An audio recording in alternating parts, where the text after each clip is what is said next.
नमस्कार, शुभ संध्या, जय हिंद, जय भारत। एक बार फिर वैभवी हाजिर है पुस्तक पर चर्चा कार्यक्रम को लेकर।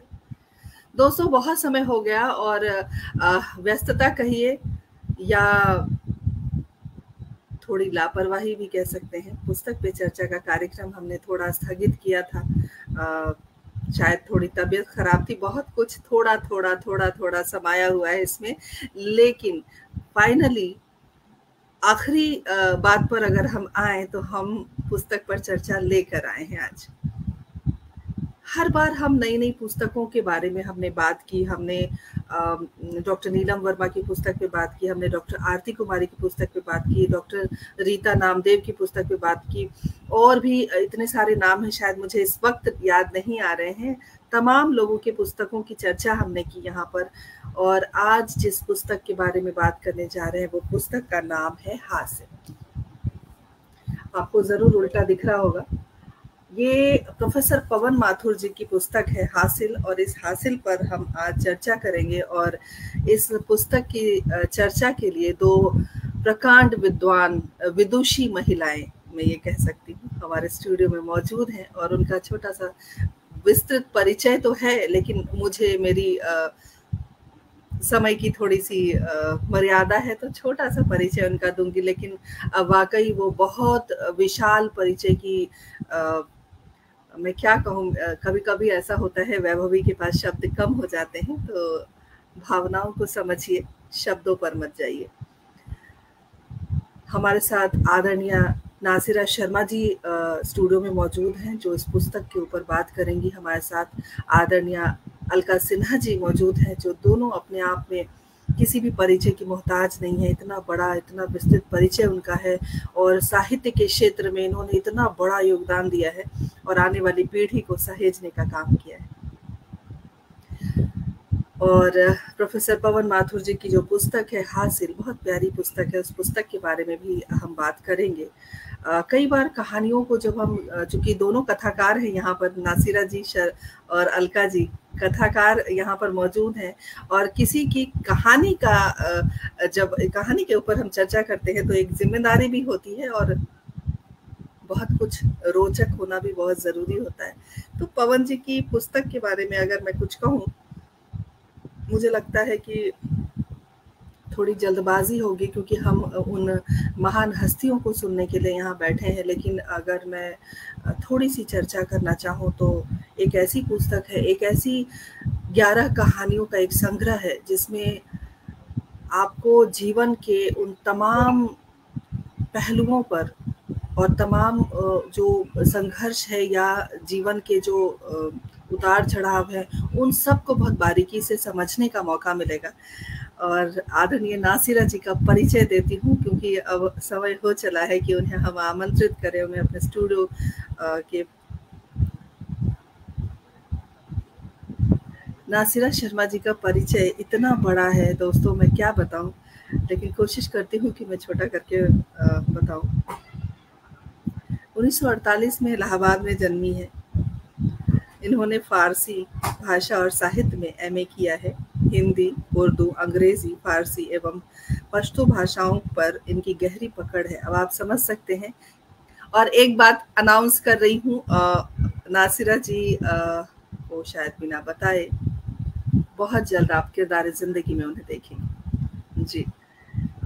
वह ईरानी समाज और राजनीति के अतिरिक्त साहित्य, कला व संस्कृति विषयों की विशेषज्ञ है, और इनके कई उपन्यास आ चुके हैं, जिसमें 7 नदियां एक समंदर, शालमली, ठीकरे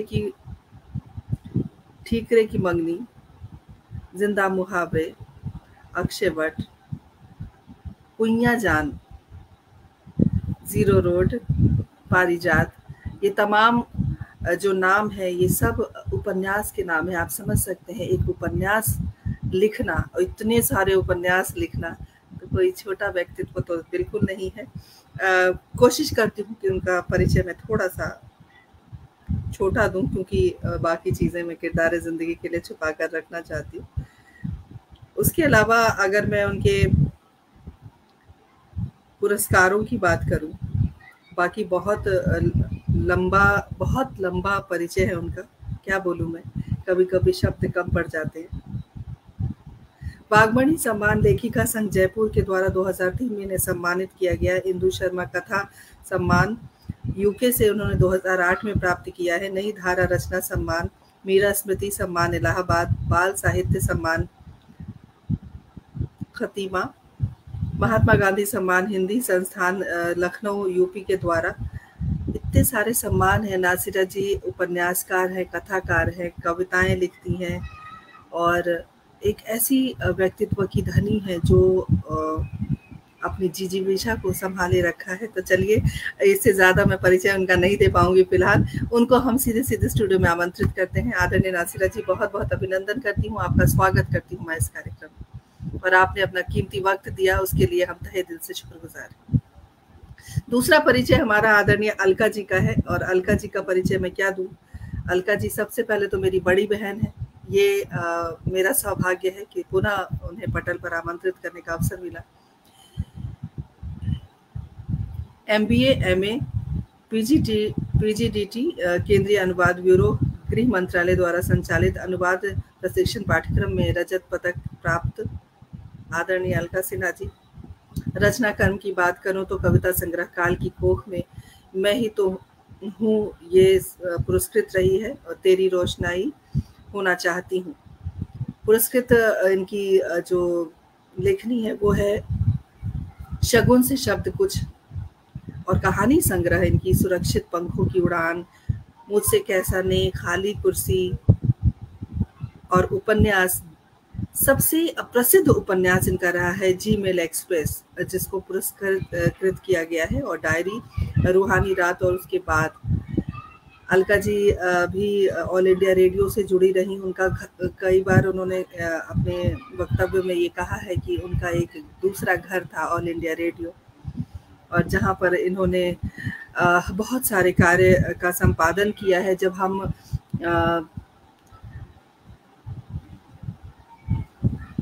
26 जनवरी को जो परेड होती है उसका जो आंखों देखा हाल होता था, वो हम इनकी जुबानी सुना करते थे, बहुत हमने सुना है। तो ये भी एक सौभाग्य है, और इनके सम्मान की फहरिस्त भी बहुत लंबी है। हिंदी अकादमी दिल्ली सरकार द्वारा उन्हें साहित्यिक कृति सम्मान 2002 में प्राप्त हुआ है। संसदीय हिंदी परिषद द्वारा संसद के केंद्रीय कक्ष में राष्ट्र भाषा गौरव सम्मान 2009 में प्राप्त हुआ है। परंपरा ऋतुराज सम्मान 2011 में प्राप्त हुआ है। महात्मा फूले रिसर्च अकादमी नागपुर द्वारा अमृता प्रीतम राष्ट्रीय पुरस्कार 2011 में आपको प्राप्त हुआ है। इतना लंबा इनका परिचय है, और इससे भी बहुत ऊपर है, और आप सभी का अभिनंदन करती हूँ आदरणीय अलका जी, बहुत बहुत अभिनंदन, स्वागत। और अब स्वागत करेंगे उस खास व्यक्तित्व का जो आज के दूल्हा कहे जा सकते हैं। जी हाँ, जिन्होंने ये पुस्तक हासिल लिखी है, आदरणीय प्रोफेसर पवन माथुर जी का हम इस्तकबाल करें, उनका अभिनंदन करें, उनका स्वागत करें। और पवन जी बहुत सुलझे हुए व्यक्तित्व के धनी हैं, और जहाँ तक मैं उनको जान पाई हूँ, अब इनकी जो लेखनी है, इस लेखनी के बारे में नासिरा जी से बेहतर कोई नहीं जान सकता, अलका जी से बेहतर कोई नहीं जान सकता। लेकिन जो पुस्तक मैंने पढ़ी है वो बहुत गूढ़ रहस्यमयी पुस्तक है। उसमें ऐसे ऐसे शब्दों का प्रयोग किया गया है जो वाकई आम लोगों के जहन से ऊपर के शब्द हैं। तो बहुत कुछ है इनके साथ। इनकी पुस्तक में हम देखेंगे, नासिरा जी अपने शब्दों में उस पुस्तक के बारे में चर्चा करेंगी, अलका जी अपने शब्दों में इस पुस्तक के बारे में चर्चा करेंगी। और जो पुस्तक है इनकी, वो इनके गुरु को समर्पित है।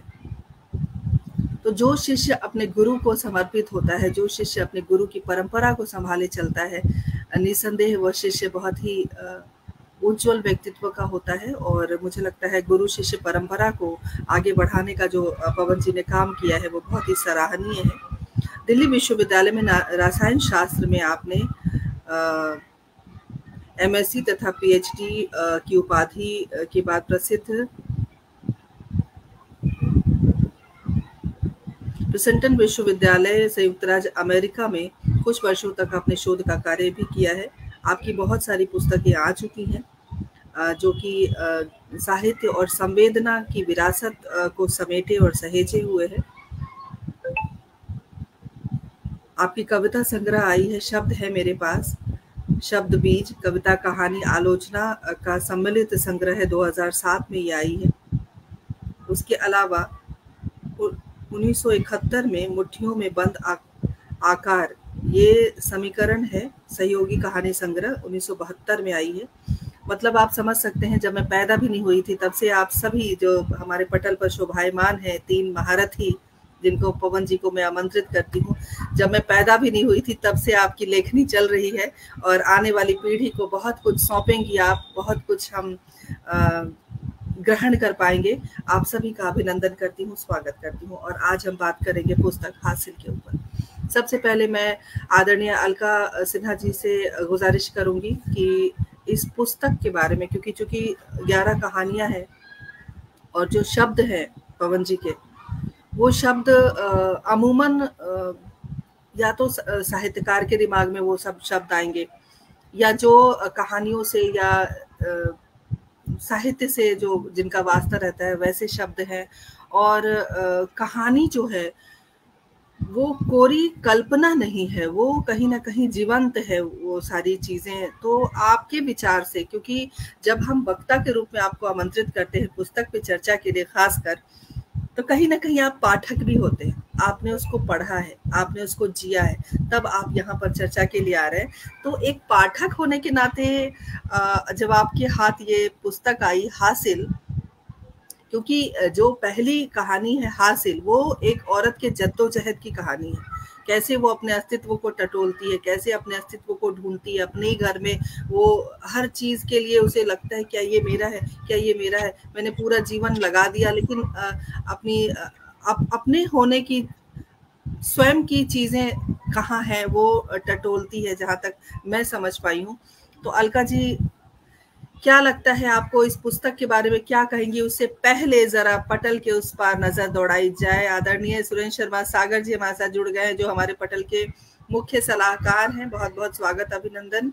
दीप्ति द्विवेदी हमारे साथ जुड़ गई हैं, अभिनंदन करती हूँ, स्वागत करती हूँ आपका हमारे इस कार्यक्रम में। और भी बहुत सारे महानुभाव हमारे साथ जुड़े हुए हैं। मेरा जैसे जैसे मैं देख पाऊंगी वैसे वैसे मैं उनका अभिनंदन करूंगी, स्वागत करूंगी। अलका जी, क्या कहना चाहती हैं इस पुस्तक के बारे में? बहुत बहुत स्वागत है आपका। बहुत बहुत धन्यवाद विभा वैभवी। आपके इस पटल पर मैं अपने सभी साथियों का, पहले तो मंच पर आदरणीय नासिरा शर्मा जी, मेरी बड़ी प्रिय लेखिका जिनकी कहानी का पाठ भी मैं बड़े शौक से करती हूँ, वो उपस्थित हैं, उनका स्वागत करती हूँ, नमस्कार करती हूँ। और प्रोफेसर पवन माथुर जी, जिनके साथ एक लंबा समय हमने, जब मैं कहानी के लेखन की शुरुआती दौर में थी उस समय से मैं उन्हें सुन भी रही हूँ, उनके सामने अपनी कहानियों की चर्चा भी हम लोग करते रहे हैं। तो एक वर्कशॉप जैसा समय होता था वो। जब किताब मेरे हाथ में आई तो मुझे वो सारा समय जैसे ताज़ा हो गया। और ईसर साहब की बात जो कर रहे हैं, वो ईसर साहब के साथ उनके सानिध्य में बैठकर कहानियों पर बात करना, कभी किसी की कहानी पर, कभी किसी की कहानी पर, और इतनी खुली चर्चा हुआ करती थी। मैं आपको बताऊं विभा कि वैसी चर्चाएं आजकल बड़ा मिस करते हैं। उन चर्चाओं में एक तरह का वर्कशॉप होता था और सिर्फ कहानी नहीं, कहानीकार गढ़ता था। कैसे एक महीन कशीदाकारी करी जाती है। देवेंद्र सर इस बात को बहुत ही उससे लेते थे, गंभीरता से लेते थे, संजीदगी से लेते थे। तो वो सब चीज़ें जैसे एकदम से ताज़ा हो गई। और आपने बहुत कुछ बता भी दिया पवन जी के बारे में। हम सभी जानते हैं कि आप जाने माने कवि आदरणीय गिरिजा कुमार माथुर जी के सुपुत्र हैं, शकुंत माथुर जी के सुपुत्र हैं। तो वो जो एक विरासत की तरह, जेनेटिक जिसको कह सकते हैं, वो जीन्स की तरह से आप में आया है लिखने का प्रवाह और बोलने का प्रवाह। खास करके मैं जब मैं सुनती हूँ इनको, और पहले सुनती रही हूँ, तो मैं ये देखती रही हूँ कि एक जो अपने ऊपर कंट्रोल होता है, अपने विषय को आप लेकर चलें और भाषा को उसके साथ पिरोते हुए बढ़ें, वो समय को भी न खर्च करना हो और कहीं बात इधर से उधर ना होने पाए। वो जो एक कलाकारी होती है वो हमेशा ही मुझे पवन माथुर जी के वक्तव्य में नजर आती रही। आज जब मैं इन कहानियों से गुजरती हूँ, क्योंकि मुझे लगता है समय को ध्यान में रखते हुए मैं कहानियों पर आती हूँ सीधे सीधे, तो मुझे ऐसा लगता है इस संग्रह में कुल 11 कहानियां हैं, क्योंकि मैं पहली वक्ता हूं तो मुझे ये बता देना चाहिए कि ये संग्रह जो हंस प्रकाशन से आया है, इसमें कुल 11 कहानियां हैं। और अगर मैं बात करूं कितने पृष्ठ की है, तो इसके कुल पृष्ठ जो हैं 160 पेज की लगभग ये किताब है। और इसका जो मूल्य है वो रखा गया है, इसका मूल्य 495, ₹5 कम, अलका जी, 500 की। अलका जी, अगर अगर ऐसा ना करें, हम अपनी अपनी हाथ में बिल्कुल। पुस्तक लें और तमाम दर्शकों को हम उस पुस्तक को दिखाएं। हालांकि उल्टा दिखेगा, मेरी तरफ नहीं से नहीं, तो उल्टा उल्टा नहीं दिख रहा है, दिखेगा। लेकिन आपकी तरफ से सही दिख रहा है। हासिल और पवन जी, क्या आपके पास भी पुस्तक अवेलेबल है अभी? हाँ, ये लीजिए। अरे वाह, नासिरा जी का तो बिल्कुल रंग ही बदल गया, उनके हाथ में रंग बदल गया पुस्तक का। वाकई बहुत खूबसूरत पुस्तक है जी। हम इसी पुस्तक पर चर्चा कर रहे हैं दर्शकों, अभी धीरे धीरे दर्शक जुड़ रहे हैं हमारे साथ। अलका जी, आप अपनी बात पूरी कीजिए। तो मैं ये कहना चाहूंगी कि प्रोफेसर पवन माथुर जी ने सिर्फ मतलब हैं वो विज्ञान से जुड़े हुए, और विज्ञान के कई क्षेत्र जैसे जैविकी, भाषा विज्ञान और साहित्य के विषयों पर भी उन्होंने हमेशा एक सार्थक हस्तक्षेप बना के रखा है। आपकी इन 11 कहानियों में अगर मैं बात करूं तो समय की जद्दोजहद है, संबंधों की टकराहट है, खुद को भीड़ से अलग बनाए रखने का संघर्ष एक अंडरटोन करंट की तरह से मालूम पड़ता है, जिसकी बात अभी आपने हासिल कहानी को लेकर की। इनकी इस संग्रह में दी हुई 11 कहानियां, अगर मैं थोड़ा सा वैज्ञानिक उसमें चली जाऊं तो मैं कहूंगी एक ऐसे प्रिज्म की तरह लगती हैं, जहां 11 स्तरों से होकर के जिंदगी गुजरती है और उसका एक रेखकीय चौंध की तरह आपके सामने प्रकट हो जाती है। उसका जो सामने डायमेंशन दिखाई पड़ता है वो कुछ उस तरह से मुझे दिखाई देता है। और कहानियों पर बात करूं उससे पहले मुझे लगता है ये भी बड़ा ज़रूरी है कि जो ये इन्होंने पुस्तक समर्पित की है देवेंद्र ईसर जी को। देवेंद्र ईसर जी बड़े अद्भुत व्यक्ति रहे, और जिनको उनका सानिध्य मिला वो बहुत ही भाग्यशाली रहे, उनमें से मैं भी हूँ। तो अभी मैं चर्चा कर ही रही थी, उनका कहने का ढंग, अपनी बात को रखने का ढंग, उनकी कहानियों का जो जादू है, उनकी कहानियां नहीं, उनकी कहानियां एक जादू की तरह एक ऐसी फैंटेसी रचती हैं, एक ऐसा तिलस्म रचती हैं कि जब पाठक उसमें गुजरता है तो वो सब कुछ भूल जाता है। वो कभी रोशो हो जाता है, कभी वो परेश हो जाता है। उसके जितने पात्र हैं, और वो सभी पात्र आपस में जुड़ते भी हैं और बिखर भी जाते हैं। बहुत ही मतलब मुझे याद आता है कि हमने एक उनका नाटक किया देखा था, पवन जी भी उसमें थे, और हम लोग उस मेरे ख्याल आईसी इसमें इंडिया इंटरनेशनल सेंटर में था। कई कहानियों को एक बना करके और वो पूरा नाटक किया गया था, और कहीं पता ही नहीं चला कि वो कहानियां अलग अलग थी।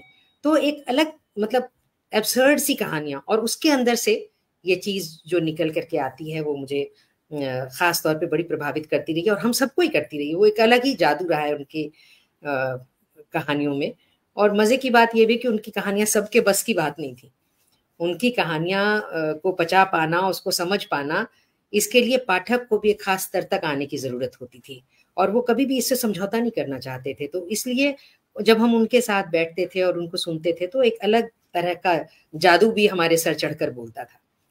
तो उनकी जो कहानियों में खास तरह का आर्ट वर्क था। और सुखद बात जो मुझे लगती है वैभवी, वो ये लगती है कि कुछ उसी तरह का आर्ट पवन माथुर जी की इन कहानियों में भी झलकता है, जिसे लेखक ने ईसर साहब की स्मृतियों को समर्पित किया है, जिसके लिए मैं प्रोफेसर पवन माथुर जी को साधुवाद देना चाहती हूँ। अब मैं बात करना चाहती हूँ उनकी कहानियों पर। तो अगर मैं इनकी पहली कहानी जो है माँ जा रही है शीर्षक से लिखी गई है, तो वो एक दृश्य पर फोकस करती है। वो कहानी से ज्यादा एक दृश्य हो जाती है, जिसमें पहले तो ऐसा महसूस होता है कि परिवार में शायद किसी की मृत्यु हो गई है, और सारा सामान जो है वो उठाकर एक कमरे में ठूंसा जा रहा है, हॉल में सफेद चादर बिछाए जा रहे हैं। मगर बाद में पता लगता है कि माँ मरणासन स्थिति में है, और उसकी बेटी जो कि नैरेटर है।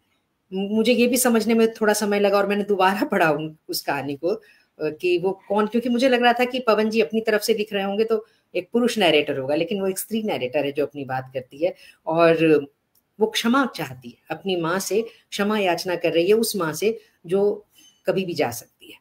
तो मुझे ऐसा लगता है कि ये जो कहानी है उससे ज्यादा उसका क्राफ्ट महत्वपूर्ण है, जिसमें वर्तमान के साथ विगत की जो आवाजाही है जब आप बात कर रहे हैं अभी, आप दिखा रहे हैं अभी आज का दृश्य है, आज का जो पूरा का पूरा चित्रण करते हैं और एकदम से वो पीछे चला जाता है, फिर एकदम से वो आगे, तो ऐसा लगता है जैसे वो जो बारिश की बौछार उस कहानी में बार बार आती है, कभी दरवाजे पर दस्तक देती है, कभी खिड़की पर दस्तक देती है, तो वैसे ही वो जो घटनाक्रम है जो उसके विगत में चल रहे हैं, वो कहीं कहीं पाठक के मन पर भी उसी तरह से एकदम से टूट कर पड़ते हैं और फिर एकदम से गायब हो जाते हैं, जैसे जोर जोर से बारिश आई और एकदम से।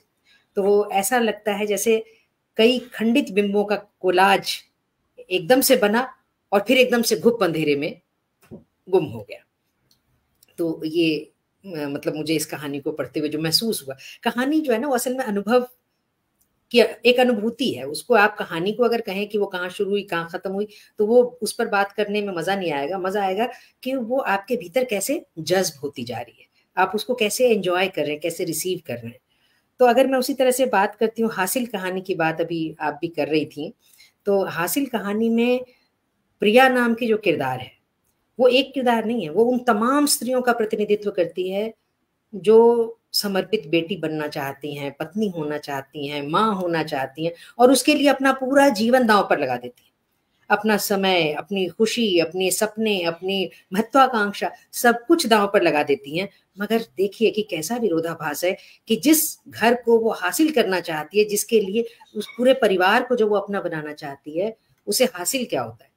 एक छटपटाहट हासिल होती है कि वो आज तक उसे अपनापन जो वो चाह रही है, उसे मिल नहीं पाया। वो जो शून्यता है, वो जो एक खालीपन का बोध है, वो हासिल होता है, जबकि वो चाहती है कि उसे उसे परिवार और घर हासिल हो। और दूसरी तरफ उसका पति तपन, उसे इस बात का गहरा दंश है कि घर और देह पर काबिज हो जाने के बाद भी वह उस प्रिया को हासिल नहीं कर पाया है। तो अब मजे की बात यह कि वो कौन सी शून्यता है, वो कौन सा खालीपन है जिसे हम सभी हासिल करना चाहते हैं और जिसके लिए जिंदगी की जद्दोजहद जो है आगे बढ़ती जाती है। इसी तरह अगर मैं और कहानियों पर जाऊं तो जिंदगी की कील, वो एक ऐसे नैसर्गिक न्याय की बात करती है जिसे कुदरत कहते हैं। आपके अपने अंतर मन के जो दोष और गुण हैं जिसको आप जानते हैं, एक ऐसा सीसीटीवी कैमरा है जो आपके भीतर सब कुछ, आप दूसरों से झूठ बना सकते हैं, आप दूसरों से छुप कर निकल सकते हैं, लेकिन खुद से कैसे छुप कर निकलेंगे? तो व्यक्ति पुलिस कचहरी से बच सकता है, लेकिन अपने भीतर की अदालत से बरी नहीं हो सकता। अपनी जिंदगी की कील आप स्वयं ठोकते हैं। तो मुझे लगता है जैसे इस तरह की कई कहानियां मैंने इसमें पाई, और दूसरी पारी कह लीजिए या वो जो लड़की वाली कहानी है, कई ऐसी कहानियां, मुझे लगता है उन कहानियों में एक तरह की उदासीनता है, खुद से परास्त बोध की कहानियां हैं ये, मानसिक अवसाद का परिष्कार करने की कोशिश करती हुई ये कहानियां हैं। ये उस दौर की कहानियां हैं जब कंप्यूटर ने घर के भीतर और मोबाइल ने आंखों पर कब्जा नहीं किया था, जब एमएनसी में काम करने और वातानुकूलित मॉल में शॉपिंग करने का चलन शुरू नहीं हुआ था, जब मनुष्य पर अवसर या कहें कि व्यक्ति पर पद हावी नहीं हुआ था। जिंदगी ने इतनी तेज रफ्तार नहीं पकड़ी थी कि हमारे पास आत्मविश्लेषण के लिए समय न हो। इसलिए ये कहानियां कई स्थानों पर आंखों में आके ठहर जाने वाले स्टिल इमेज की तरह मालूम पड़ती हैं, जिसकी बारीक पड़ताल करते हुए पाठक ठहर जाता है। जैसे हम आईने के सामने खुद को देखते हैं ना, जैसे खुद का एनकाउंटर करती हुई आंखें। ये आंखें ऐसी नहीं है जो सिर्फ चित्र को देख रही हैं, वो खुद का एनकाउंटर करती हैं। राशन पानी का हिसाब लगाता दिमाग है, सामाजिक अवरोधों का सामना करने की शिद्दत इसमें बार बार उभर कर आती है। दो कहानियों को मैं खास तौर पर व्याख्यायित करना चाहूंगी, एक गंतव्यहीन और दूसरा गुलाब के फूल। गंतव्यहीन धर्मांतरण की भयावह प्रक्रिया और उसके हृदय विदारक दुष्परिणाम को रेखांकित करती है। क्रिश्चियन स्कूलों में पढ़ाई के साथ साथ धर्म को थोपने की जो खुली कोशिश है, उसको इस कहानी में जिस साहस के साथ प्रस्तुत किया गया है, उसे नजरअंदाज नहीं किया जा सकता। ऐसा कई जगह पर, कई स्कूलों में हमने देखा है, अपने समय में भी देखा है। और बच्चे जिस तरीके की टकराहट से गुजरते हैं, क्योंकि घर में एक अलग तरह की परंपरा का विकास होता है, स्कूल जाते हैं तो एक अलग तरह की माइथोलॉजी उसके ऊपर रखी जाती है, चर्च जाना जरूरी रखा जाता है। तो ये जो चीजें, उसमें एक बच्चा जिसको पता ही नहीं, कॉन्सेप्ट नहीं पता, तो वो चीज उसको बड़ी मार्मिक ढंग से उसको यहाँ रखा गया और उसका हश्र क्या हो सकता है, किस नतीजे पर पहुंच सकती है, उसको बहुत ही साहसिक ढंग से इसमें रखने का काम किया गया है, जो एक बड़ी बात होती है। तो जब दूसरी बात अगर मैं गुलाब के फूल की करूं, तो ये जो आज के समय में भी बहुत ज़्यादा चल रहा है कि विदेशी डॉलर की ललक हम लोगों को बाहर लेकर के जा रही है, लेकिन जो परिवार हमसे छूटता जा रहा है और जो अपनापन हम खोते जा रहे हैं, उसको उसके बीच की जो चुनौतियां हैं, उससे गुजरती ये कहानी विमान यात्रा से इमिग्रेशन और विदेशी शहरों की गलियों से इस तरह से गुजरती है कि जैसे कुछ देर तो मुझे लगा कि मैं एक पर्सनल डायरी पढ़ रही हूँ, और एक एक डिटेल, एक एक सड़क, एक एक गली, एक एक जगह का नाम, उसके मतलब किस ब्लॉक में रह रहे हैं, कहाँ पहुंच रहे हैं, कौन लड़की क्या आ रही, मतलब वो इतना क्लियर है कि लगता है जैसे आप किसी की डायरी पढ़ रहे हैं। हर हर एक विवरण उसके अंदर आपको सफाई से दिखता है। मगर जब कुछ देर बाद धीरे धीरे वो जो शोभा नाम की पात्र है, जिसके भीतर की मातृत्व का जो अतृप्तता है वो मां नहीं बन पाई, तो वो जो अतृप्तता है वो धीरे धीरे करके वो उस डायरी के ऊपर कहानी का लिबास लेकर के बढ़ने लग जाती है, और आपको महसूस होता है कि वो उस खालीपन को भरने की कोशिश में वो जो जॉनी बच्चा है, जिसका वो सिर्फ उसे देखने के लिए, उसकी देखभाल करने के लिए वहां एक केयर टेकर की तरह है, वो उसके साथ इतने गहरे जुड़ जाती है, पोजेसिव होने लग जाती है। उस बच्चे को लेकर वो इतनी पोजेसिव होने लग जाती है कि वो फिर वही बात यहाँ भी आती है कि वो उसे अपने धर्म की बात, अपने खाने पीने का तरीका, अपने रहन सहन का तरीका उस पर किसी न किसी तरह जाने अनजाने उसको ट्रांसफर कर रही है। तो ये जो एक मानसिकता है, ये जो एक मनोविज्ञान है, इसको बहुत ही मार्मिक तरीके से लिया गया है, और कहानी तब और बड़ी बन जाती है जब बड़ी तरीके से, मतलब आपको महसूस नहीं होता कि एक और पात्र है और उस पात्र के जरिए वो चलते हुए सरोगसी के पास पहुंचता है। मैं कहानी को खोलना नहीं चाहती, मैं चाहती हूँ कि आपके, हमारे जो सुनने वाले हैं, देखने वाले हैं, उनके भीतर एक तरह की उत्सुकता जग पाए कि कहानी किस तरीके से एक ऐसी बुनावट लेकर के आपको एक ऐसी जगह पर लाती है कि वो सरोगेसी के पास पहुंचते हैं, और कहानी एक तरह का रहस्य भी बना के रखती है, और वो आपको बड़ी तेजी से आगे बढ़ाती हुई ले। एक कहानी का गुण होता है ना, वो कहती है भाई आगे क्या, तो वो जो जिज्ञासा है वो इस कहानी में बराबर बरकरार रहती है। इसलिए मुझे ये कहानी ऐसा लगता है कि इन दो कहानियों को मैं अलग से रेखांकित करना चाहती हूँ, और इसकी जो गोपनीयता है, इसमें जो रहस्यवाद का रंग भरा गया है, बहुत ही खूबसूरती से भरा गया है। लेकिन इसके साथ साथ मैं ये भी कहना चाहती हूँ कि इतने संवेदनशील मुद्दों को अपनी कहानी में पिरो करके जो वितान रचा गया है, ये बड़े मुद्दे हैं। इसका समय जो है वो एक लंबे समय के दौर को दिखा रहा है, मतलब वो पहले एक लड़का है, अब वो जब जा रहा है विमान से, तो वो अपने बेटे बहू के साथ उसका सामना हो रहा है, तो वो एक लंबे, एक पीढ़ी से दूसरे पीढ़ी तक की यात्रा हो रही है। सघन विषय वस्तु है, कहानी के भीतर जो एक कलात्मक कटाव होता है, घुमेरदार मोड़ होते हैं, ये सभी उपन्यास की शर्तों को पूरा करते हैं। और मेरा ये आग्रह रहेगा पवन जी से कि इस पर उपन्यास लिखने का विचार बनाए तो बहुत ही अच्छा रहेगा, क्योंकि ये उन सभी चीजों को अपने भीतर समोए हुआ है जिसमें एक अच्छा उपन्यास तैयार किया जा सकता है। ये मेरा बहुत सुझाव बहुत है। शुक्रिया अलका जी, बहुत शुक्रिया। और तमाम श्रोताओं की तरफ से बहुत सारे सुंदर संदेश आ रहे हैं, चूंकि अब नासिरा जी को जब हम सुनेंगे तब लोगों को ऐसा लगेगा कि वो किताब उड़ के उनके पास आ जाए, क्योंकि अभी जो संदेश हम तक पहुंच रहे हैं वो ये हो रहा है कि अलका जी को सुनकर हासिल पढ़ने की ललक पैदा हो रही है, ये कह रही हैं आशा जोशी जी। और सुरेंद्र शर्मा सागर जी कह रहे हैं कि गहन अध्ययन किया है आदरणीय अलका जी ने, और सबसे बेहतरीन मेरे लिए भी, हमारे पटल के लिए जियाउर रहमान जाफरी हैं, जो बहुत अच्छे समीक्षक हैं, गजलकार हैं। इन्होंने लिखा है कि पत्र पत्रिकाओं में पुस्तक समीक्षा का जो स्पेस है वो कम हो रहा है, और पुस्तकों की जो जानकारी है उससे वो वंचित हो जाते हैं। तो ऐसे में हिंदी साहित्य संस्थान का ये विमर्श जो महत्वपूर्ण है, जल्द ही हासिल की कहानियां मैं भी मंगवा कर पढ़ूंगा। तो ये मेरे लिए एक उपलब्धि है कि चलो हम कुछ अच्छा करने की कोशिश कर रहे हैं। और सुरेंद्र शर्मा सागर जी लिखते हैं कि जो अंत तक पाठक को बांध कर रख सके वही श्रेष्ठ कहानी होती है। बिल्कुल सही बात है। और यहाँ पर दिव्या माथुर हमारे साथ जुड़ी हुई हैं। दिव्या जी ने भी भेजा है। दिव्या जी से मेरी आज ही बात हुई थी और मैंने कहा था कि आप जुड़ेंगी, आपको अच्छा लगेगा, और मैं जी। बहुत धन्यवाद करना चाहती हूँ कि उन्होंने मेरे आग्रह को मान दिया। बिल्कुल, और उन्होंने संदेश भी बहुत खूबसूरत भेजा है। मेरे लिए नासिरा जी और अलका जी को सुनना अपने आप में ही एक उपहार है। पवन जी को अभी पढ़ा नहीं है, अलका जी के वक्तव्य को सुनकर पुस्तक पढ़ने की इच्छा जो है वो उनकी तीव्र होती जा रही है। तो ये सारे संदेश हमारे तमाम सुधी उमंग सरीन जी जुड़ गई हैं, बेहतरीन शायरा हैं आप। और सभी स्मिता श्रीवास्तव हमारे साथ जुड़ी हुई हैं और हासिल सीधा दिख रहा है, इन्होंने लिख के भेजा है। गुलशन ग्रोवर जी हमारे साथ जुड़े हुए हैं, अभिनंदन। और स्मिता जी ने नासिरा जी के लिए एक संदेश भेजा है। आदरणीय नासिरा जी, मैं भी इलाहाबाद से हूँ, अब नोएडा में हिंदी शिक्षण का कार्य 22 वर्षों से कर रही हूँ, लिखती भी हूँ, ऐसा स्मिता जी ने लिखा है। तो एक परस्पर जो सहयोग और जो संबंधों की बात अगर हम करें तो हिंदी साहित्य संस्थान संबंधों को प्रगाढ़ करने के लिए भी तत्पर है।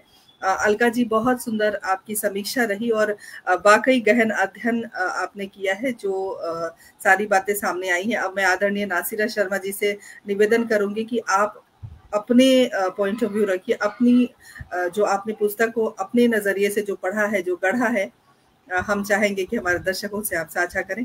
बहुत बहुत अभिनंदन। सबसे पहले तो मैं अपने सुनने वालों को आदर और प्यार देती हूँ, फिर अलका जी और पवन जी दोनों के लिए मेरे दिल में बहुत प्यार और इज्जत है। पवन जी की इन कहानियों से गुजरते हुए मुझे लगातार ये एहसास होता रहा कि ये उस समय की कहानियाँ हैं या उस तरह की कहानियाँ हैं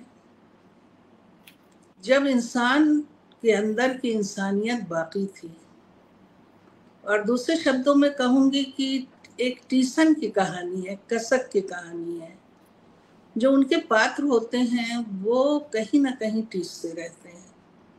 सबसे पहले मैं उस कहानी का जिक्र करूँगी जिसका नाम है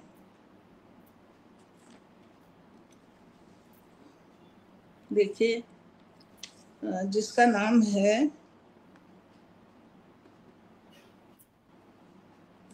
एक तो है कौन सा सत्य। ये कहानी मेरी पहले से पढ़ी हुई है और उस वक्त भी मुझे बहुत ही अच्छी लगी थी और लगातार मैं ये सोचती रही कि वाकई कितने सत्य होते हैं जो वक्त की नज़ाकत, मौके की नज़ाकत और कुछ अच्छा करने के लिए वो दबा दिए जाते हैं। और हम लोग कहते भी हैं कि झूठ बोलिए अगर किसी के हक में वो जा रहा है, वो झूठ झूठ नहीं होता। ये मुझे कहानी बहुत ही खूबसूरत कहानी लगी और ये एक अंदर जो टीसता हुआ जो टीसन मैंने कही है वो उसकी पत्नी में लगातार होती रहती। वो सच बताना चाहती है और बता नहीं पाती है कि मुझसे नहीं बल्कि बच्चे की अपने टॉफी निकालने में उसके हाथ में चोट लग जाती है, खून बहता। और यही टीसन मुझे उनकी एक कहानी है, देखिए मैं इस वक्त वो कर रही हूँ।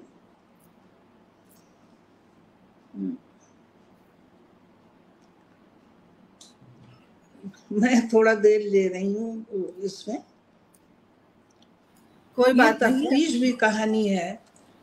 उसमें कसक तो नहीं है तफ्तीश कहानी में, लेकिन तफ्तीश कहानी में मुझे एहसास ये हुआ कि वो मुझे पहले तो बहुत दिलचस्प लगी, बहुत रोचक लगी।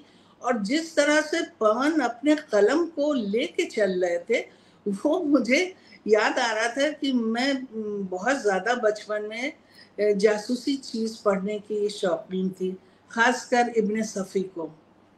तो वो रोचकता जो है ये मेरे अंदर आई। उनकी दूसरी कहानी में भी यही चीज़ है, किसी एक और कहानी में भी है।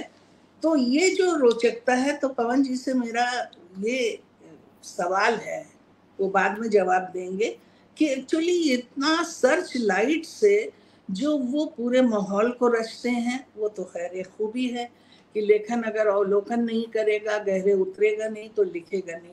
लेकिन इनकी सर्च लाइट का पावर कुछ ज़्यादा है। बहुत ही बारीक बारीक चीज़ ये हमें दिखाते हैं और ताज्जुब ये होता है कि वो आपको साथ लेके चलते हैं। समय जो है वो ठहर जाता है, उस समय में ले जाते हैं जो हमने जिया है। वो सारी चीज़ें खुल के सामने आती हैं। और जो इनके किरदार हैं एक्चुअली वो जिंदगी से लड़ते हुए घबराते नहीं हैं, लेकिन वो व्यवस्था और जो माहौल है उससे थकते हैं।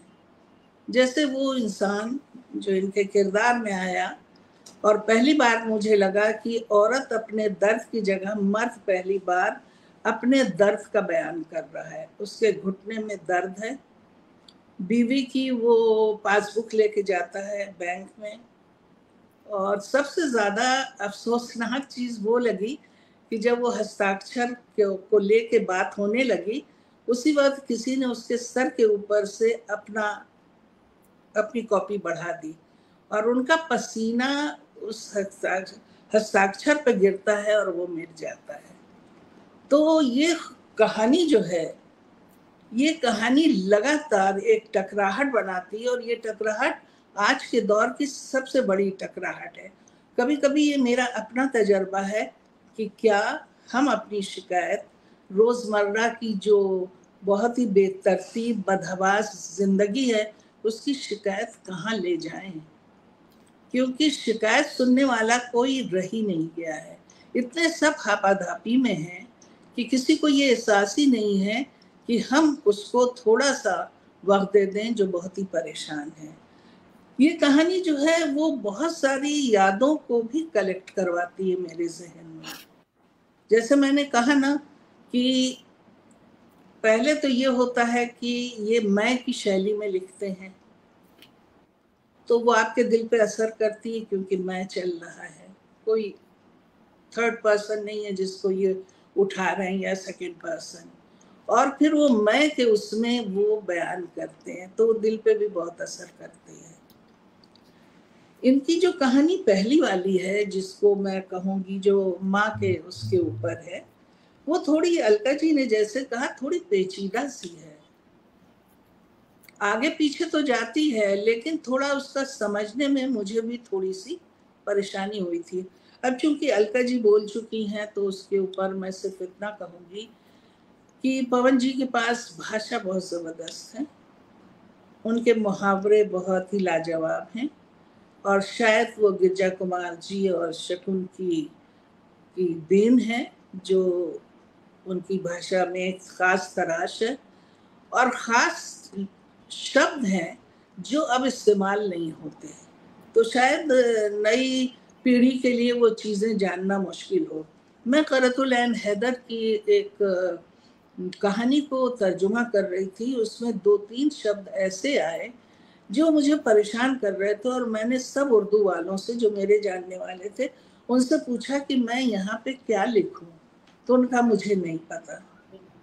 तो मैंने जब अपनी किताब की भूमिका लिखी तो उसमें लिखा कि ऐसे लोगों के जो कहानियों में शब्द आते हैं उसका कहीं ना कहीं हमें मायने लिखा हुआ मिलना चाहिए ताकि अनुवादक को बहुत आराम हो। मिसाल के तौर पे जब मैं अफ़गानिस्तान गई थी तो अफ़गानिस्तान में मुझे एक डिक्शनरी मिल गई जो लोकल शब्दों के मायने बता रही थी, यानी आम बोलचाल की। उससे मुझे बहुत ज़्यादा आसानी हुई थी कुछ कहानियों के ट्रांसलेशन में। अब ये चीज़ हमारे हिंदी वाले किस तरह लेते हैं कैसे नहीं, बतौर मिसाल ये रोशनी की दरार के लिए जो दरार से रोशनी निकलती है उसमें ये इस्तेमाल करते हैं एक मतलब जो है शहतीर लफ्ज़ इस्तेमाल करते हैं। तो शहतीर को समझना और उसकी खूबसूरती में जाना मुझे लगता है ये नई पीढ़ी का काम नहीं रह जाता है, वो उस गहराई में पहुंच ही नहीं सकता है।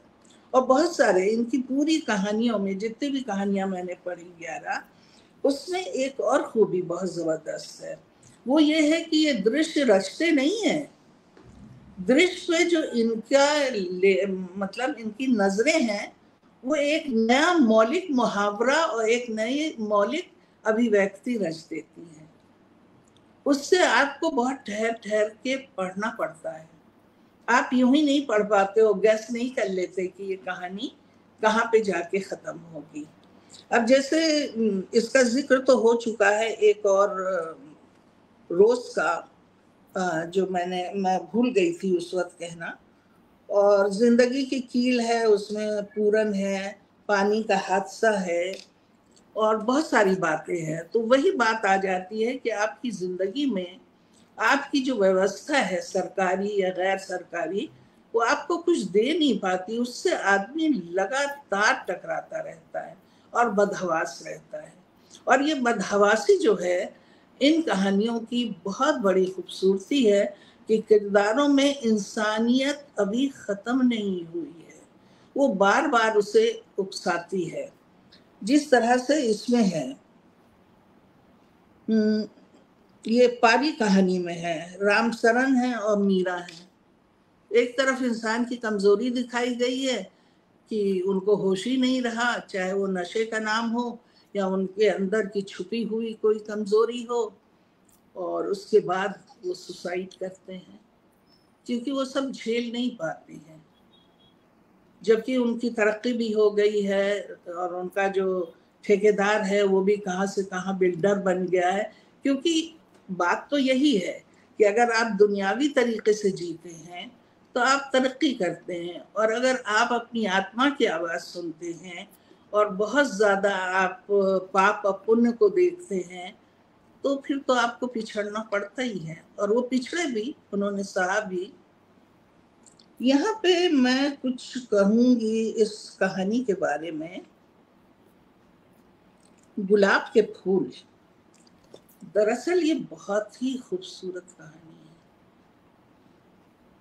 और मैंने सबसे पहले ये सिरोगेसी में सिरोगेसी का जो कहानी मैंने पढ़ी थी, वो सबसे पहले मैंने पढ़ी थी ईरान के एक मैगजीन में, और उस वक्त इसका नाम और निशान कहीं नहीं था, कुछ भी नहीं था कि इस तरह की किराए पे कोख भी ली जा सकती है। किराए पे कोख तो उन्होंने ली, लेकिन बहुत ही खूबसूरत आखिरी शब्द था कि कभी कभी मुझे ये लड़का अपना सा नहीं लगता है। मैंने अपना एक नॉवेल लिखा है, दूसरी जन्नत, वो मैंने लिखा है, मतलब इससे आगे बढ़ जाती है बात IVF पे। तो मानी बात है कि इस्लामिक लॉ मुझे पढ़ना पड़ा क्योंकि मुसलमानों का बैकग्राउंड था, और यहाँ आफत मची हुई थी कि आपका जो जिसे कहते हैं बच्चे ना होने का प्रॉब्लम जो है, मेडिकल साइंस ने पूरा कर दिया है। अब जब मैंने पढ़ना शुरू किया तो पता चला कि ये तो बात मिस्र से शुरू होती है, हिंदुस्तान तो छोड़ दीजिए, शुरू नासिरा होती जी, है। मैं आपसे गुजारिश करूंगी थोड़ा वक्तव्य आप समेटने की कोशिश करें, क्योंकि हम पवन जी को भी सुनेंगे और हमारे पास समय थोड़ा शेष है। तो हम अभी खत्म कर देते हैं उसमें नहीं, आप अपनी बात पूरी करके खत्म कीजिए, क्योंकि सभी मैं आपको यकीन दिलाती हूँ जितने भी श्रोता जुड़े हुए हैं सब इतने मतलब खो गए हैं आपके वक्तव्य में, अलका जी के वक्तव्य में कि इतना सुंदर कहना ही है तो नासिरा जी। मैं बताती हूँ कि उसमें ये बात जो है सबसे बड़ी गुनाह की बात कही गई थी कि आप ये हरकतें मत कीजिए, क्योंकि अगर आपने स्पर्म अपना दिया तो हो सकता है आपने बेचा उसको 10 जगह, तो 10 भाई बहन दुनिया के पूरे जगह फैल जाएंगे। फिर एक बहुत लंबी उसके साथ उन्होंने कानूनी दावपेच की। लेकिन इस कहानी की खूबसूरती ये है कि औरत एक आज़ाद व्यक्तित्व की तरह अपनी तरह से रिश्ते बना रही है उस बच्चे से, और शौहर का रिश्ता ज़बरदस्ती के बाद एक दूसरी तरीके से जाके ख़त्म होता है। और पवन जी, वक्त की इन्होंने वो लगा दी है, इसलिए मैं खामोश हो गई हूँ।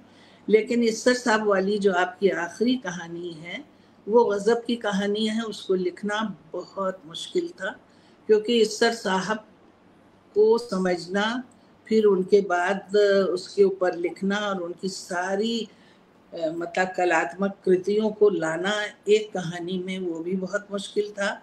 इस्सर साहब की एक बात के साथ मैं अपनी बात ख़त्म करती हूँ कि वो एक कहानी लिख रहे थे जो अब तक ख़त्म नहीं थी, तो अस्मत आपा ने कहा था वो कौन सी कहानी है भाई जो लिख रहे हो और अभी तक खत्म नहीं हुई है। तो बहुत बहुत शुक्रिया कि आप लोगों ने टाइम दिया इतना और मुझे बीच में रोका, इसका अफसोस रहा। मैं बहुत शुक्रगुजार हूँ कि इतना वक्त आपने दिया, और मेरी थोड़ी सी मजबूरी है, मुझे रोकना पड़ता है कई बार। अब थोड़ा वक्त की नज़ाकत को समझना पड़ता है। और हमारे साथ बहुत सारे दर्शक जुड़े हुए हैं। ममता मनीष सिन्हा जुड़ी हुई हैं, जो बहुत ही झारखंड की प्रसिद्ध कवित्री हैं। बहुत बहुत अभिनंदन, स्वागत। अलका एक नाम आया है, अलका त्रिपाठी जी, अभिनंदन करती हूँ, स्वागत करती हूँ। मनोज कुमार जी हमारे साथ जुड़े हुए, मनोज कुमार सिन्हा जी जुड़े हुए हैं, बहुत बहुत स्वागत, अभिनंदन करती हूँ। हमारे पटल की संयोजिका जुड़ी हुई हैं, सुदर्शन शर्मा सुधी जी, और सभी बहुत ही ज्यादा भाव विभोर हैं। और सुरेंद्र भाई साहब ने लिख भी दिया है, इतने भाव विभोर है कि उन्होंने लिख दिया है कि आज इस पटल को छोड़ने का मन नहीं कर रहा। हालांकि वो हमारे सारे कार्यक्रम को बिना कहीं हटे और बिना कहीं गए देखते हैं, लेकिन आज उन्होंने ऐसी टिप्पणी की है, ये हमारे लिए सौभाग्य का विषय है। आप नासिरा जी, आपका पदार्पण हुआ है पहली बार हमारे पटल पर, तो जाहिर सी बात है एक अलग खुमार तो होगा ही। और चलते हैं पवन जी की तरफ, क्योंकि पवन जी आज के दूल्हा राजा हैं, क्योंकि उनकी पुस्तक है, उस पुस्तक पर इतनी खूबसूरत चर्चा हुई। एक एक शब्दों का, एक शब्द मैंने भी पुस्तक में ऊहापोह एक शब्द है जो अमूमन लोग इस्तेमाल नहीं करते, हम जैसी जनरेशन, नई पीढ़ी तो बिल्कुल भी नहीं करते। जद्दोजहद या कश्मकश में ही हम फंसे रहते हैं, लेकिन ऊहापोह एक ऐसा शब्द मुझे मिला इस किताब में जो पवन जी ही लिख सकते हैं, या नासिरा जी लिख सकती हैं, या अलका जी लिख सकती हैं।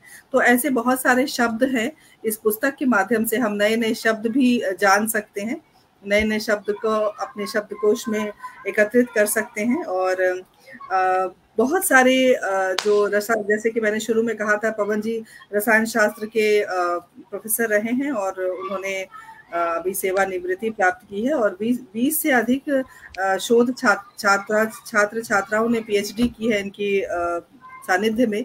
तो पवन जी, ज्यादा समय न लेते हुए, क्योंकि आपको भी सुनना जरूरी है, हासिल जैसा जो शीर्षक रखा आपने, वो भी अपने आप में एक परिपूर्ण शीर्षक है।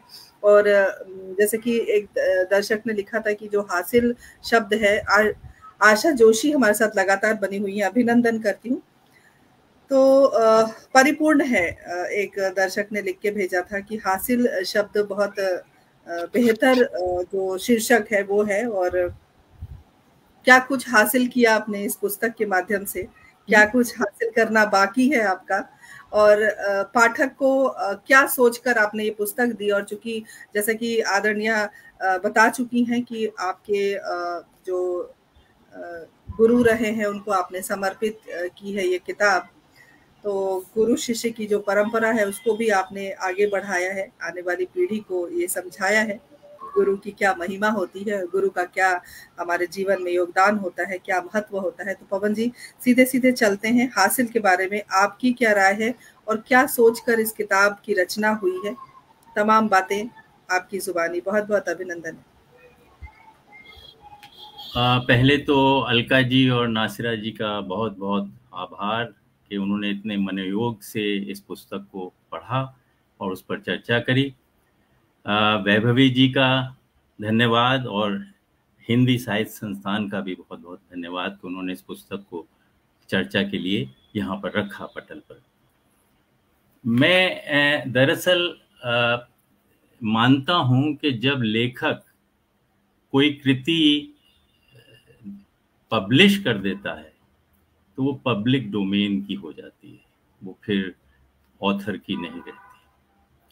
तो इसलिए पहले तो मैं इस किताब के ऊपर अपनी बात कुछ नहीं कहना चाहता हूँ। जो कुछ मुझे इस किताब में कहना था वो सबके सामने है, और सब लोग उसको अपनी तरह से ग्रहण करेंगे।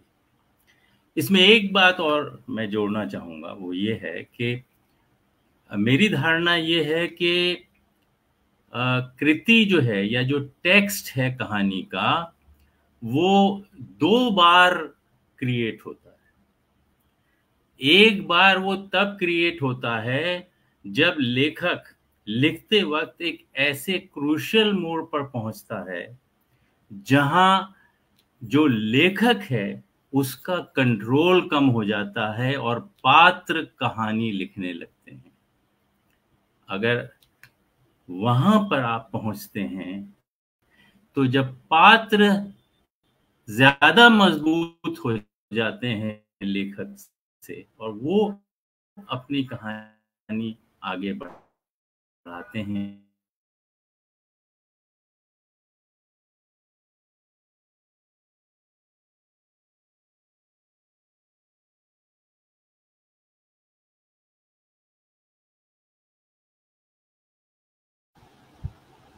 लगता है पवन जी के साथ हमारा संपर्क थोड़ा-सा टूट गया है। नासिरा जी, जब तक पवन जी दोबारा हमसे जुड़ते हैं, जो भी बातें अगर रह गई थी, हमारा संपर्क थोड़ा-सा टूट, तो वो बातें आप ज़रूर कहें, तब तक पवन जी दोबारा हमारे साथ जुड़ जाएँगे। अगर कुछ और रह गया है, आप कहना चाहती हैं तो ज़रूर कहें, हमें खुशी होगी।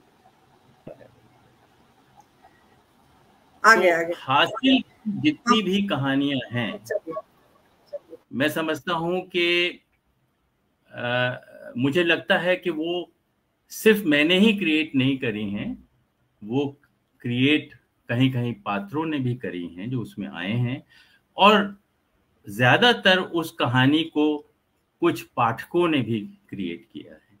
अगर मेरे पास 1-2 मिनट का समय हो तो मैं एक बात का उल्लेख करना चाहता था बस। जी बिल्कुल सर, बिल्कुल, आप बोलिए। ये जो मैं सिर्फ एक ही कहानी के बारे में कहना चाहूँ, मैं नहीं कहना चाहूंगा, जो उसके ऊपर कहा गया उसकी सिर्फ बात कहना चाहता हूँ। हासिल, अगर अलका जी को ध्यान हो तो इसका सबसे पहला पाठ डॉक्टर गुरचरण जी के घर के ऊपर हुआ था, जिसमें कि उस समय महीप सिंह जी और देवेंद्र इस्सर जी भी मौजूद थे। मैं सिर्फ एक छोटी सी बात ये कहना चाहता हूँ कि पाठ कैसे क्रिएट करता है कहानी से। महीप जी को यह कहानी इसलिए पसंद आई, उन्होंने जिस तरह से वे हल्के से मुस्कुराते हुए और हंसी में बोलते थे, कह रहे तुम्हारी पात्रा तो बड़ी बोल्ड निकली, उसने तो जो मेल शॉविनिज्म है और जो मेल डोमिनेटेड जो व्यवस्था है उसका ही गर्भपात करा दिया। उन्होंने जो उस कहानी का जो एक अंतिम प्रकरण था जिसमें कि पात्रा जो है अपनी मर्जी से तपन नाम का जो तीसरा जो शिशु गर्भ में है उसको गर्भपात कराते, उन्होंने उसको इस तरह से लिया कि यह एक तरह का एक बिंब है, एक प्रतीक है कि वह तपन यानी कि बात करा रही है। ये उनके शब्द थे। इसी प्रकार इस्सर साहब ने बिल्कुल दूसरी तरह से इसको लिया। इस्सर साहब ने कहा कि नहीं, ये कहानी ठीक है, हर एक आदमी का विचार है, मेरा विचार ये है कि ये स्त्री की कहानी नहीं है, ये आम जो भारतीय स्त्री है उसकी कहानी नहीं है, ये स्त्रीत्व की कहानी है। जो उनका ये कहना था कि वो वह सब हासिल नहीं करना चाहती जो कि एक मेल डोमिनेटेड सोसाइटी ने हासिल कर रखा है। वह सिर्फ आर्मी कमांडो नहीं बनना चाहती, वह सिर्फ आईएएफ इंडियन एयर फोर्स का पहला पायलट नहीं बनना चाहती, वह एक बिलियनियर कंपनी का सीईओ सिर्फ नहीं बनना चाहती है, वह हासिल करना चाहती है जो अगर उसने अपनी दुनिया बनाई होती, उस दुनिया के अंदर जो उसको हासिल समझती हो तो उसको हासिल करना चाहती है। ये उनके शब्द थे। उनका ये मानना था, उन्होंने एक उसमें से पंक्ति पकड़ी थी कि उसमें एक ऐसी पंक्ति आती है कि यह जो ब्लाउज किसी दर्जी ने सिला है उसका जो काट है वो उसकी दुनिया का नहीं है। तो वो जो ब्लाउज जो उसने सिला है किसी और दर्जी ने, और उसका काट जो है वो उसके सीने पे जो चढ़ाया गया है, जो उसका बोझ है, उन्होंने वो पंक्ति पकड़ी और उन्होंने कहा कि ये कहानी जो है ये दरअसल इसलिए वो अपना हासिल पूछ रही है क्योंकि वह हासिल वह लगाना चाहती है अगर वह अपनी दुनिया अपनी तरह से बनाती। मैं इसके बाद और कुछ नहीं कहना चाहता हूं क्योंकि मैं अपनी कहानी को आपके सामने इंटरप्रेट नहीं करूँगा, मैं करना भी नहीं चाहता हूँ। वो मेरे लिए वो सब कहानियाँ आज़ाद हैं, वे जहाँ भी जिसके पास जाएंगी वो अपने तरह से पढ़ेंगे, जैसे कि महीप जी ने उस वक्त सुन के पढ़ी, जैसे कि इस्सत जी ने उस वक्त सुन के पढ़ी। आपका बहुत बहुत पुण्य। बहुत बहुत शुक्रिया पवन जी, और बहुत सारी शुभकामनाएं इस हासिल पुस्तक के लिए। और उम्मीद करती हूँ ये पुस्तक जहाँ जहाँ भी जाएगी बहुत कुछ हासिल होगा दर्शकों को, श्रोताओं को, पाठकों को। तो ये हासिल जो है वो लगातार हासिल करता रहे, प्यार, दुलार, आशीर्वाद, सब कुछ। और एक नंबर मैंने फ्लैश किया है, तमाम दर्शकों को बताना चाहती हूँ क्योंकि कुछ संदेश आए हैं मेरे पास। और पुष्पलता, डॉक्टर पुष्पलता तनेजा जी लगातार हमारे साथ बनी हुई हैं, लेकिन दुर्भाग्य की बात है उनका संदेश हम तक नहीं पहुंच पा रहा है। लेकिन मैं आपका अभिनंदन करती हूँ, तहे दिल से आपका शुक्रिया अदा करती हूँ। एक नंबर है, इस नंबर पर आप संपर्क करें तो निसंदेह पुस्तक आप तक जरूर पहुंचेगी। हमारे साथ गुरुदीन वर्मा जी जुड़ गए हैं, बहुत बहुत अभिनंदन करती हूँ, क्षमा चाहती हूँ। और मनोज कुमार सिन्हा जी ने बहुत सुंदर संदेश भेजा है, हिंदी साहित्य संस्थान और वैभवी जी को इस सफल आयोजन और सार्थक आयोजन की बधाई। आयोजन तब सार्थक होता है जब श्रोता जुड़ते हैं, और आप सबकी उपस्थिति, पावन उपस्थिति मैं कह सकती हूँ, उसकी वजह से यह कार्यक्रम सफल हुआ है। एक बेहतरीन पुस्तक पर हमने चर्चा की। आदरणीय नासिरा जी का प्रथम बार हमारे इस पटल पर पदार्पण हुआ है, और मैं चाहूंगी कि उनका आशीर्वाद हमेशा मेरे सिर पर, हिंदी साहित्य संस्थान पर बना रहे, और आप हमेशा मेरे बुलाने पर, आग्रह करने पर आप जरूर आए। आदरणीय अलका जी, इतना सुंदर, इतनी बेहतरीन समीक्षा के लिए बहुत बहुत आभार आपका। और पवन जी की पुस्तक वाकई बहुत लाजवाब है, जरूर पढ़नी चाहिए। और हासिल करने योग्य जो सारी बातें हैं और हासिल के बारे में जो आप सब ने अपनी अपनी राय दी है, उससे जो रोचकता होती है, क्योंकि हम जब पुस्तक पे चर्चा करते हैं तो चर्चा से पुस्तक की जो चीजें होती हैं, पुस्तक के बारे में जो बातें होती हैं, वो सब सामने आती हैं और एक रोचकता बढ़ती है, एक उत्साह बढ़ता है। और जैसे जासूसी कहानी की बात नासिरा जी ने कही कि वो एक इंटरेस्टिंग मोड पे लेके जाता है, तो वैसे ही पुस्तक पे चर्चा है। जब हम अच्छी अच्छी बातें सुनते हैं तो हमारा अपने आप मन करता है कि हम उस पुस्तक की तरफ जाएं। तो दिए गए संपर्क करें दिए गए नंबर पर और आपको पुस्तक जरूर मिल जाएगी। आदरणीय पवन जी, बहुत बहुत शुभकामनाएं पुनः आपको। धन्यवाद आपकी इस पुस्तक के लिए। आदरणीय नासिरा जी, तहे दिल से शुक्रिया अदा करती हूँ, बहुत बहुत आभार, आप जुड़ी। और आदरणीय अलका जी, आपका बहुत बहुत आभार इतनी सुंदर समीक्षा के लिए। पवन जी, कुछ कहना चाह रहे हैं? नहीं, बस और कुछ नहीं कहना चाहता हूँ।